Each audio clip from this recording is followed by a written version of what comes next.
You need to imagine that both myself and my girlfriend are on different levels. So I've been playing games since as early as I can remember, whereas she's been playing games maybe a couple of hours at most. And so your expectation of what you're going to get into when you're playing games together is completely different. I have years of muscle memory, and you really take it for granted when you're playing games. You pick up a controller almost too naturally, and you know exactly what buttons are going to do what. And the reason why is games generally follow a very similar pattern. And so you kind of get into this mindset when you play games, because you almost think about what kind of structure the developer was thinking when they created the game. My girlfriend's not thinking about this. She's just going with the flow. And more importantly, focusing on the controls themselves and figuring out what they do. It's not that she's bad at games, it's that she's learning the fundamentals. Something that literally we all had to do in order to get into video games. Having that deeper appreciation is really important when you're playing video games with a significant other. Because what seems so basic for you could be the hardest possible thing for your partner. You therefore need to let go of the idea that progress should look the same. And it's not. It could be something as simple as making a jump from one platform to another. To you, it's second nature. To her, well,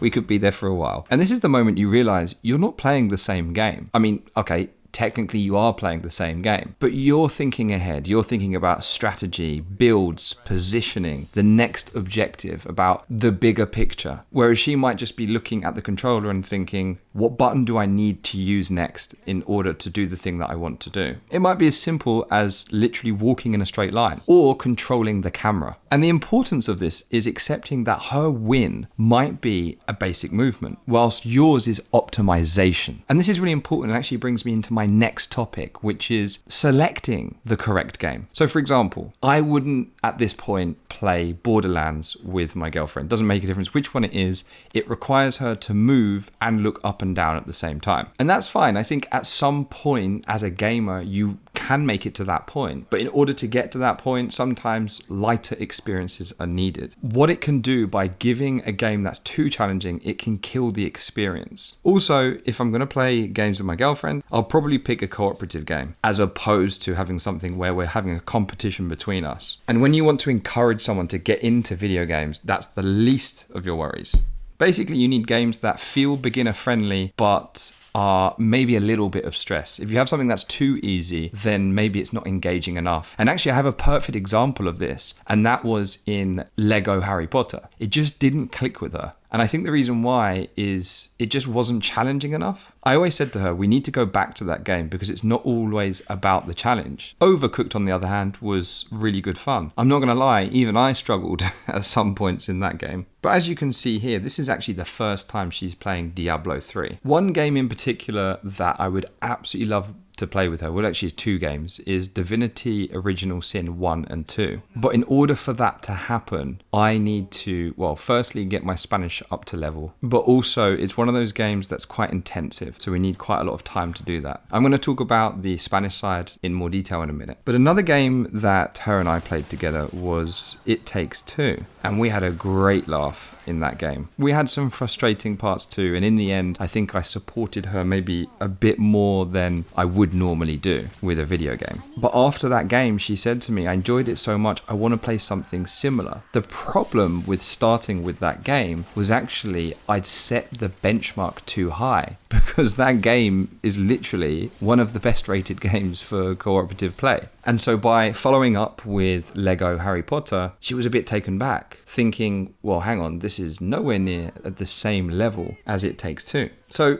talking about skill gap realities, playing at two completely different skill levels has its challenges in itself. You want to find a good balance, because what you don't want to do is make the game so complicated that you're having to do everything. Or something that I'm guilty for is rushing ahead while she's still processing the mechanics of the game. And through this, you learn to slow down and stop playing on autopilot. Now we're getting into the section of the video where I'm talking specifically about communication challenges. So you can look at this from a high level, which is that you need to work together in order to do a task in the game. But I am a native English speaker, she's a native Spanish speaker. And so this has its own interesting part of the game as well, as I'm trying to learn the different buttons in Spanish, trying to express what I want to say in order to explain how the video game works and how it comes together. And also respecting the fact that I can't just say, just do it, because sometimes it's not as easy as that. Sometimes you just have to pause the game and slowly go through what we're going to do and almost have a team talk as to how we're going to progress through this difficult part of the video game. And then this loops back to what I was saying before about playing a game such as Divinity Original Sin. You've got 1 and 2 phenomenal video games, but they are dialogue heavy. So if you want to play a dialogue heavy game, there's no problem with that and you can do it. But you need to take into consideration that, well, either the person that you're playing with is ready for a high dialogue game and has enough time to play them, but also understands the nuances of what you're going to go through. So for example, I would say that my Spanish level isn't quite high enough yet to play something like Divinity Original Sin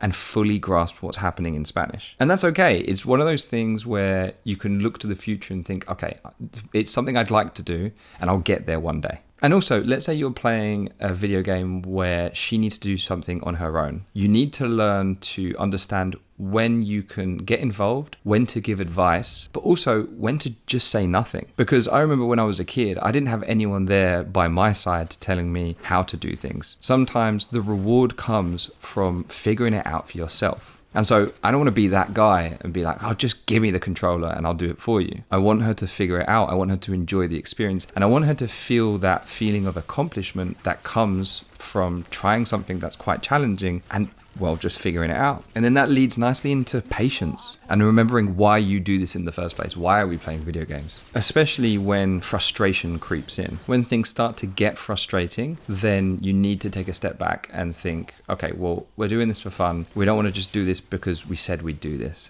Gaming can expose your patience, and I must admit, I'm not the most patient of people. At the end of the day, the point of what you're doing is to have fun, not to progress or be efficient in your time. And again, this is the reason why we have different reasons for playing. You might play to win or optimize or master the systems, but she might be there to relax, to explore, or to simply spend time together. And that should be your goal too. When those motivations clash, that's when you have high pressure situations and you need to learn to adjust in order to, well, feel less pressure. And accepting that fun doesn't look the same for everyone. But one thing that does happen when you're playing video games with a significant other is you have moments where funny things just happen. Completely unexplainable chaos, laughing more than actually achieving anything, mistakes that turn into inside jokes, and this is where humor can reset tensions when things go wrong. But gaming can teach you a lot of things too, especially when playing together. It teaches you to communicate